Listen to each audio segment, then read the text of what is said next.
So I had the opportunity to check out the Wendy Williams documentary that TMZ did, which I felt they did a fantastic job. Harvey Levin, who's the owner of TMZ, he interviewed Wendy. It was interesting, too, how they filmed it. You know, she was stuck in her, I guess, assisted living apartment, which she says has not been able to really leave. Like, she really just doesn't have any freedoms, or she has to always ask permission to do certain things. She can't even go exercise in the building. She's like, there's like 80-year-olds in there who are able to do that, and she cannot. So, you know, that when I heard that, I was like, this is just such a bizarre situation with Wendy. It's like, I don't even know how this is even legal. But somehow she's in this. Well, I won't say somehow. She actually explains why she's in this. I'll get to that soon. But, you know, Harvey interviewed her, and she sounded quite lucid, much better than she did on the documentary that Lifetime did, where she seemed to be under the influence, to be honest. And they talked about that in this documentary.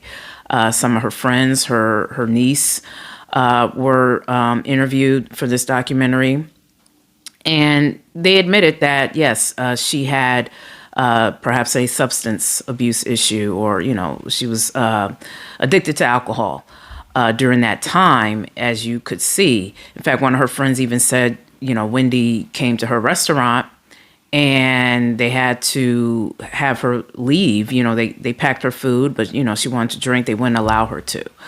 And her niece said, you know, she was going through a lot. She lost her mother. She went through a divorce.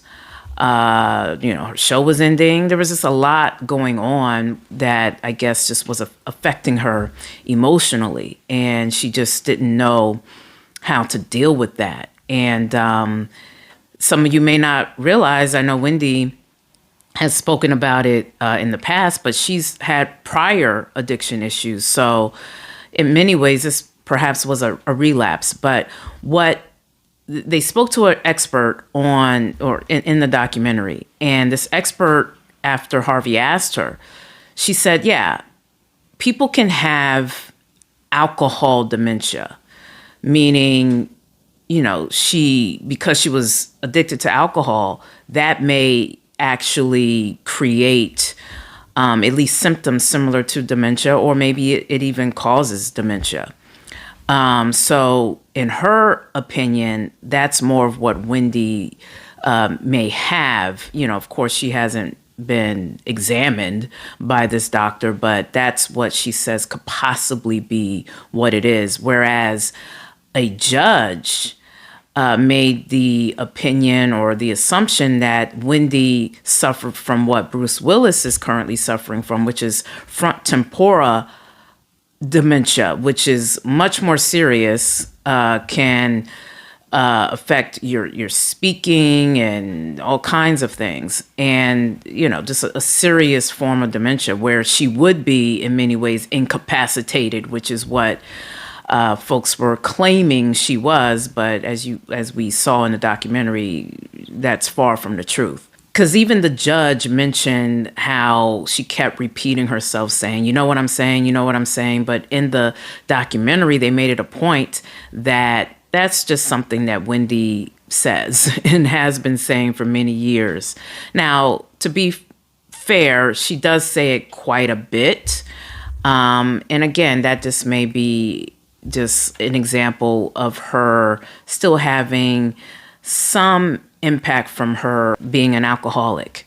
So, you know, but I'm not a doctor. I'm just speculating. It's my understanding that Wendy, after this documentary aired, it fast-tracked her to possibly get out of this guardianship. So now she's allegedly or has gone to the doctor to get reevaluated. So hopefully it shows that she does not indeed have that serious form of dementia, and that she may have suffered from alcohol dementia, which, according to the expert in this documentary, is something that you can recover from.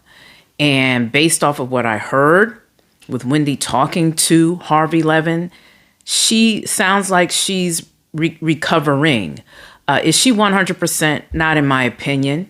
Some people think she is, but not in my opinion. But that's fine. I mean, to me, if she can remain at the level she is, and hopefully improve, then I'm completely happy about it. Because there was a point in the documentary when Harvey Levin asked Wendy just a rundown, because Harvey knows the audience. Like, give us a rundown of some of the hot topics right now, some of the celebrity news. Of course, she talked about Diddy, but she didn't really say too much there.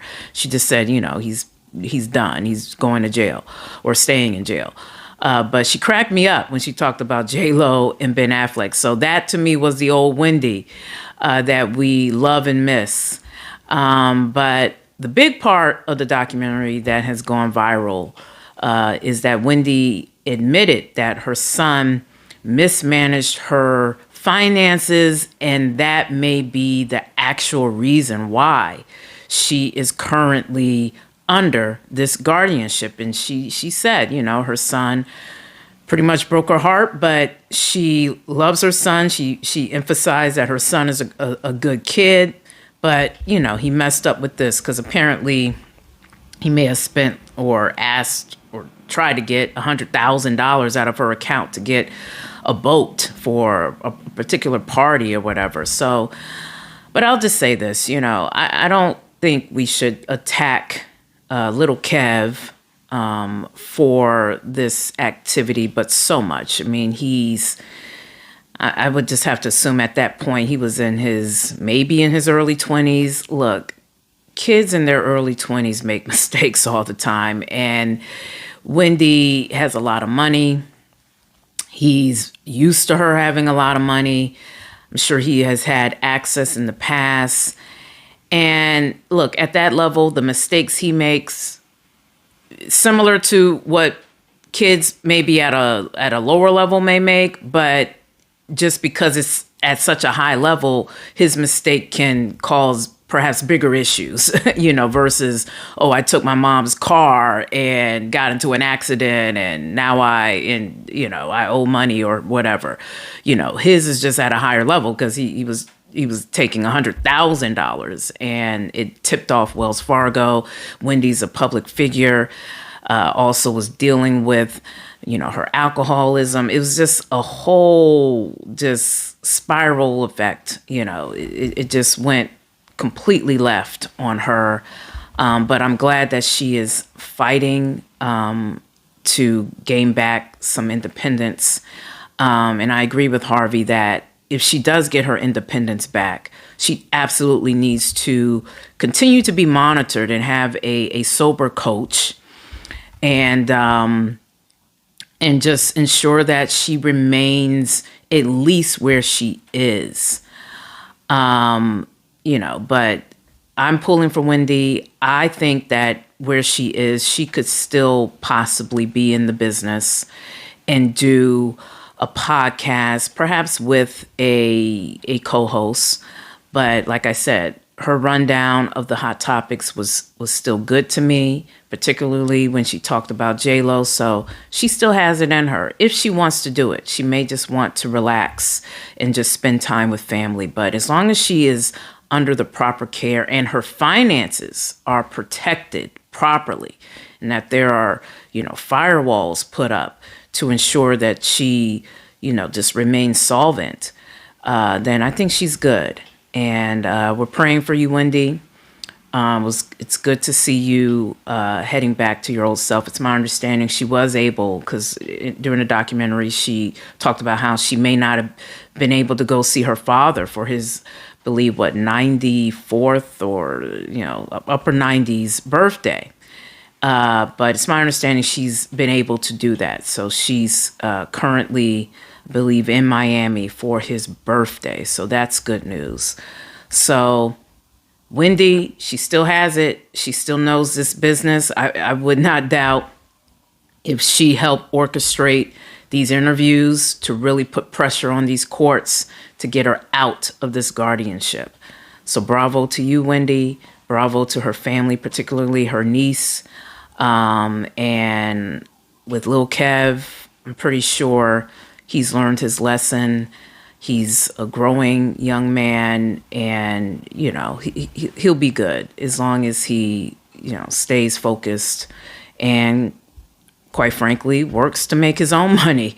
But that's every kid, right? Like, you just you live and you learn. But that's my show for today. I'm Stacey Brewer, and this has been H Blues Word. Peace.